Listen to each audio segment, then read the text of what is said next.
Okay, Mami and Daddy. Take your time po.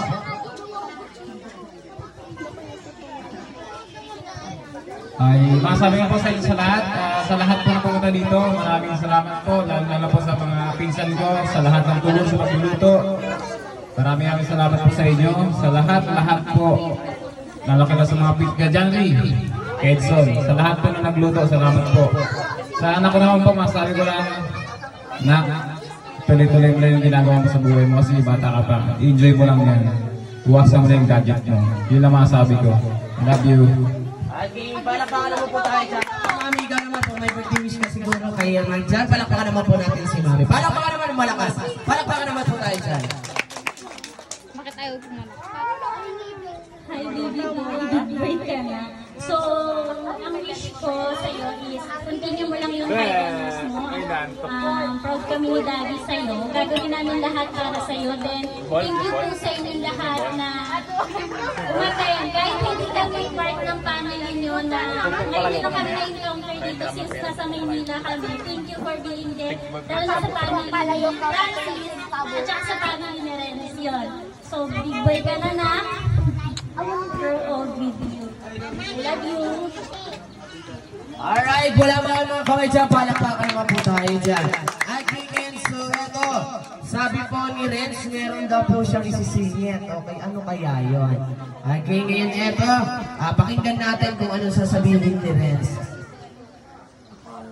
Okay. Ngayon ito, sabi po ni Mami at ni Daddy, bago daw po tutungo daw sa isisingit ni Renz, meron muna daw po gift ang parent. May gift kay Renz ang kanyang mami at daddy. Okay, wow! Palakpakan naman po natin si Renz. Okay, bilangin mo nga. Okay, ready? 1, 2, 3, 4, 5, 6, 7, 8, 9,000 pieces. Palakpakan naman po natin si Renz para lang sumama sa wawawin, di ba? Okay, so eto. Pero siyempre, meron din daw pong eto kakaiba to, unique to. Dahil sabi po ni Renz, kahit birthday niya, siya daw po ay mamimigay ng regalo. Pero ano? Okay, pakinggan natin si Renz. Okay, pakinggan natin si Renz. Renz, okay, ano sasabihin mo po? Okay. Ngayon tawagin ko muna po si Lolo at si Lola. Okay, Lolo at Lola. Dito po tayo dahil meron pong surprise ang birthday celebrator para sa inyo. Okay, ano kaya yan? Okay. Friends, sige sa likod mo muna yan. Ganito mo muna. Ayan. Okay, si Lola at si Lola, nasan po? Lola at Lola, pinatawag muna po kayo ng ating birthday celebrator. Okay, so eto. Okay, Lola at Lola, dito po tayo. Okay. Eto, kakaiba to Okay, so eto po, meron pong message po sa inyo ang inyong apo. Okay, pakinggan po muna natin. Okay, Renz, anong sasabihin mo po kay Lolo at Lola? Lolo, kahit birthday ko po, kahit hindi na po ninyo ako nagaluhan, ako na lang po magliligaw sa inyo. Wow! Palakpakan naman po natin. Okay, sabi ni Renz, kahit hindi na daw po siya regaluhan, siya daw po ang magre-regalo para kay Lolo at Lola. Kakaibang birthday party pala to. Okay, palakpakan naman po natin. Okay, Renz, show your gift to your grandparents. Palakpakan naman po natin sila. Okay, so ito Lolo at Lola, ito po ang birthday. Ito po ang regalo sa inyo ni Renz. Okay, Renz, bilangin mo na yan. Okay, ibigay mo kay Lolo. Isa-isa. Okay, 1. Nahulog. 2. 3. 4. 5.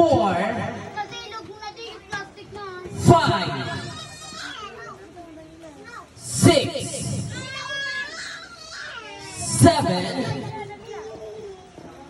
8,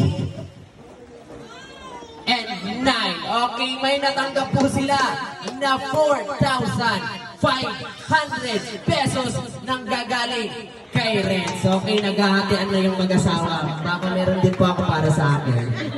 Wala ba? Sige, palakpakan naman po natin sila. Okay, Lolo at Lola. Okay, then po, kayo po ang nakatanggap ng regalo kahit hindi nyo po birthday. Baka meron po kayong sasabihin para sa inyong apo. Okay, Lola, ikaw muna po. Ren, nakayong pasalamat ko sa iyo na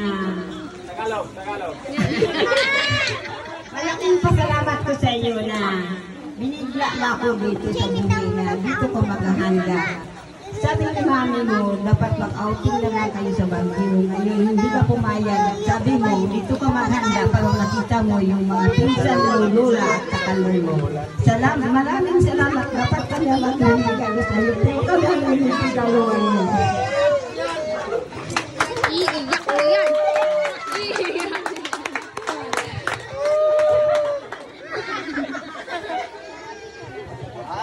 Okay, syempre si Lolo naman pala. Paano naman po natin si Lolo? Lola, ikaw naman po? Okay, copy-paste na lang daw po. Alright, maraming salamat, Lola. Pwede na po tayong bumalik. And eto, dahil tapos na po tayo sa pag-blow at pamimigay ng regalo ng ating birthday boy. Ngayon eto, cut muna po tayo.